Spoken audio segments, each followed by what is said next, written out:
আসসালামু আলাইকুম। এটিএন বাংলা সংবাদে সবাইকে স্বাগত জানাচ্ছি আমি চিন্তিয়া হক। দেশের প্রশাসনিক কেন্দ্র সচিবালয়ে বুধবার মধ্যরাতে ভয়াবহ অগ্নিকাণ্ডের ঘটনা ঘটে। এতে ৭ নম্বর ভবনের ৬, ৭, ৮ ও ৯ তলা পুড়ে যায়। খবর পেয়ে আগুন নেভানোর কাজে যোগ দেয় ফায়ার সার্ভিস কর্মীরা। দমকল কর্মীদের টানা ৬ ঘন্টার চেষ্টায় সকাল ৮টার দিকে আগুন নিয়ন্ত্রণে আসে। এ সময় রাস্তা পার হতে গিয়ে ফায়ার সার্ভিসের এক কর্মী ট্রাক চাপায় মারা যান। আহত হন আরও কয়েকজন। খায়রুল ইসলামের রিপোর্ট।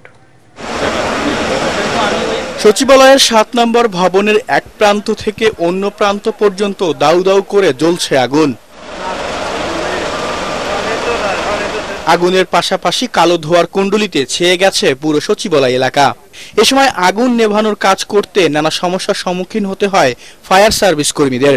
আমি দেখতেছি যে ফায়ার সার্ভিস তার সর্বোচ্চ চেষ্টা করে যাচ্ছে। এখন এখানে ধরেন এই প্যাসেজটা একটু ছোট। একটু আগে ফায়ার সার্ভিসের একজনের সাথে কথা হলো, মানে গাড়িগুলো তো বড়, তো এই প্যাসেজগুলো ভিতরে ভিতরে এইখানে একটা পকেটে, ওইখানে একটা পকেটে, বিভিন্ন পকেটে এক জায়গায় মানে থেমে গিয়ে আবার আরেক জায়গায় নতুন করে লাগতেছে। সুতরাং গাড়িগুলো ঘুরিয়ে ওই পকেটে নিয়ে রোডগুলো তো কোথাও কোথাও ন্যারো সেট করাতে ওনাদের কিছু কিছু অসুবিধা হচ্ছে আর কি। 3টা জায়গায় একসাথে আগুনের ইয়েটা দেখা গেছে। এটা অনেক সময় হয় কি, যখন স্পার্কিং হয়, যদি বিদ্যুৎ লাইনে শর্ট সার্কিট হয় এটা হতে পারে। তবে আমরা এটা এখন কনফার্ম বলবো না যতক্ষণ পর্যন্ত না আমরা তদন্ত করে শেষ করছি। বাট এটা হতে পারে, এটা অবশ্যই হয়েছে, এটা আমরা বলবো না। বাট এটা যদি শর্ট সার্কিটের বিষয় থেকে থাকে এবং একই লাইনে হয়ে থাকে তাহলে এটা হতে পারে। তবে সাধারণ মানুষের অভিযোগ, দেশের গুরুত্বপূর্ণ নথিপত্র নষ্ট করার জন্যই পরিকল্পিতভাবে লাগানো হয়েছে এই আগুন। ফায়ার ফাইটার তার কাজের জন্যই একটা পাইপ এই গাড়ি থেকে নিয়ে এই রাস্তার এপাশে যাচ্ছিল। এপাশে পানির একটা উৎস পাওয়া গেছে। সে যাওয়ার সময় জাস্ট একটা ট্রাক আসতেছিল, হাত সিগন্যাল দিছে, কিন্তু গাড়ি দাঁড়ায় নাই, তার উপর দিয়ে মেরে চলে গেছে। যাবতীয় কাগজপত্র নথিপত্র এখানেই থাকে। এখান থেকে সচিবরা বাংলাদেশে পরিচালনা করে, ঠিক সেই জায়গায় আগুন লেগেছে। এটা কিন্তু আমরা স্বাভাবিকভাবে নিচ্ছি না। বাংলাদেশে এত গুরুত্বপূর্ণ স্থানে আগুন লাগার পর এত কাছে হেডকোয়ার্টার থাকা সত্ত্বেও ফায়ার সার্ভিসের তারা এত বিলম্ব, এটা সম্পূর্ণ সুপরিকল্পিত এবং এটাকে আমরা ষড়যন্ত্র মনে করছি। ফায়ার সার্ভিসের পাশাপাশি সেনাবাহিনী, বিজিবি সহ বিভিন্ন আইন শৃঙ্খলা বাহিনীর সংস্থা আগুন নেভানোর কাজে সহযোগিতা করে। খায়রুল ইসলাম, এটিএন বাংলা, ঢাকা। আগুন নিয়ন্ত্রণে আসার পরপরই সচিবালয় পরিদর্শনে আসেন স্বরাষ্ট্র উপদেষ্টা লেফটেন্যান্ট জেনারেল অবসরপ্রাপ্ত মোহাম্মদ জাহাঙ্গীর আলম চৌধুরী সহ কয়েকজন উপদেষ্টা। তিনি বলেন, ৭ নম্বর ভবনের ৬ষ্ঠ তলা থেকে উপরের তলাগুলো পুড়ে গেছে, নিচে আগুন ছড়ায়নি। ঘটনাটি দুর্ঘটনা নাকি ষড়যন্ত্র তা খতিয়ে দেখা হবে বলেও জানান তিনি। উক্ত ঘটনার তদন্তে একটি উচ্চ ক্ষমতা সম্পন্ন তদন্ত কমিটি গঠন করা হবে বলেও জানান তিনি। আমরা এখন ভিতরে কি হচ্ছে তা আমরা ভিতরে দেখব এবং পুরো সার্চ করার পরে কোনো কিছু পাওয়া যায় কিনা আমরা আপনাদের জানাতে পারবো। আর এটার ব্যাপারে আমরা একটা তদন্ত কমিটি গঠন করে দিচ্ছি। ক্যাবিনেট সেক্রেটারি অলরেডি ইনস্ট্রাকশন দেওয়া হয়েছে, হোম সেক্রেটারি অলরেডি ইনস্ট্রাকশন দেওয়া হয়েছে একটা তদন্ত কমিটি, হাই পাওয়ার একটা তদন্ত কমিটি করে দেওয়ার জন্য। এটা ইনভেস্টিগেশনের আগে আমি তো বলতে পারবো না, ইনভেস্টিগেশনের পরে আপনাদের আমরা জানাবো। দর্শক, এই মুহূর্তে সচিবালয়ে আছেন আমাদের সহকর্মী মুশফিকুর রহমান। আমরা এখন সরাসরি চলে যাচ্ছি তার কাছে। মুশফিক, আগুন নিয়ে নতুন আর কি তথ্য আছে আপনার কাছে?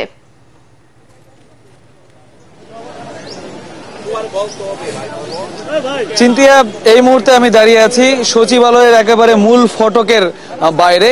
যেমনটা আমার পেছনে দেখতে পাচ্ছেন, মূল ফটকের দিয়ে ঢুকলেই কিন্তু ৭ নম্বর ভবনটা আছে নিশ্চয়ই, এবং শুধুমাত্র এই বাম দিকটা না, ডান দিকটাতেও কিন্তু আগুন ছড়িয়ে যায়। এবং এখনো পর্যন্ত কিন্তু আগুন নিয়ন্ত্রণে এলেও কিন্তু বাতাসে সেই যে আগুনের পোড়া গন্ধ সেটা রয়েছে। তবে সকাল নাগাদ যেহেতু আগুনটা নিয়ন্ত্রণে চলে আসে, ফায়ার সার্ভিসের যে কর্মী এবং তারা যে যানবাহন নিয়ে এসেছিলেন সেগুলো কিন্তু এখান থেকে চলে গেছেন। এখন ফায়ার সার্ভিসের কোনো উপস্থিতি এখানে নেই। আস্তে আস্তে স্বাভাবিক হতে শুরু করেছে সচিবালয় এলাকার যে যান চলাচল, সেগুলো এতক্ষণ কিন্তু সকাল থেকে এবং রাত থেকে যখন থেকে অগ্নিসংযোগটা হয়েছে তারপরে থেকেই কিন্তু আসলে রাস্তা বন্ধ করে দেওয়া হয়েছিল, কিন্তু এখন কিন্তু যান চলাচল স্বাভাবিক হয়েছে।